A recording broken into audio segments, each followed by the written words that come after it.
guys, for today's video, samahan nyo kami mag-ikot-ikot dito sa mansion ni Marcos. So, ayan siya.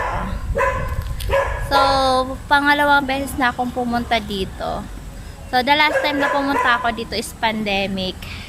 And then, that time, hindi na ako nakapag-ikot-ikot kasi bawal pang pumasok. So, ngayon, samahan nyo kami mag-ikot-ikot dito sa loob.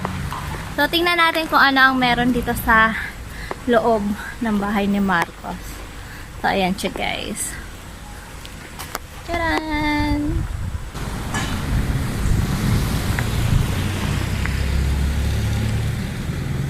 Ayan siya. Napabayaan na siya. So, eto guys, dinadayo to ng maraming mga siklista. Saka, ng mga ibang turista, di ba? Yan. So, hanggang dito na lang ako. Gawa ng may harang, hindi ako makakadaan.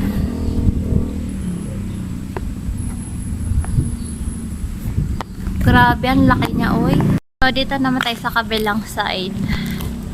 So, by the way, guys, dito, mayroon kayo mabibilhan ng mga pagkain. In case na wala kayong baon.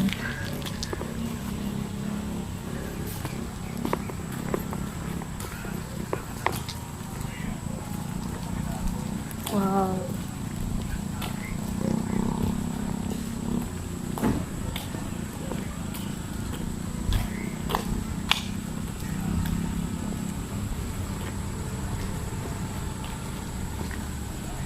Ang lawak niya pala, oh, grabe.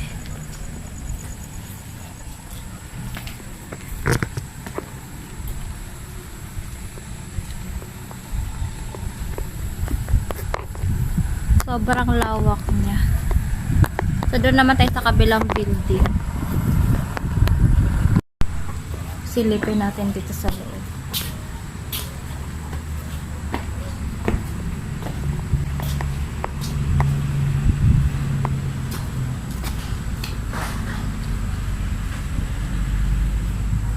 Ayun o, yung picture nila. Maybe yung picture nila Marcos o sa loob. Ayun o. Oh, galing naman. Maintain din pala kayo. Pwede ka tayo makapasok dyan sa loob. Hindi, kasi sarado na. So, itong way na to guys, papunta to ng Tagaytay. So, ang labas nito ay Palace in the Sky. Sabi ni Kuya na natanungan namin. And then, ayan na siya. Oh, ha?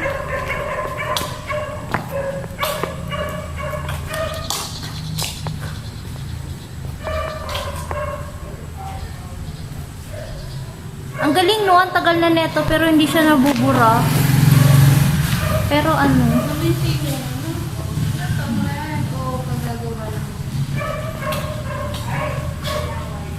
Bawal po mag-iwan ng basura mo dito.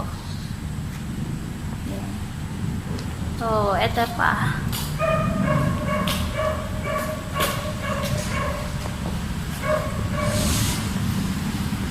Yun lang guys, hindi na tayo pwede pumasok sa loob kasi nga nakapadlock. Hanggang dito lang tayo sa labas. Ayan. So, ayun. Bye-bye na. See you on our next vlog.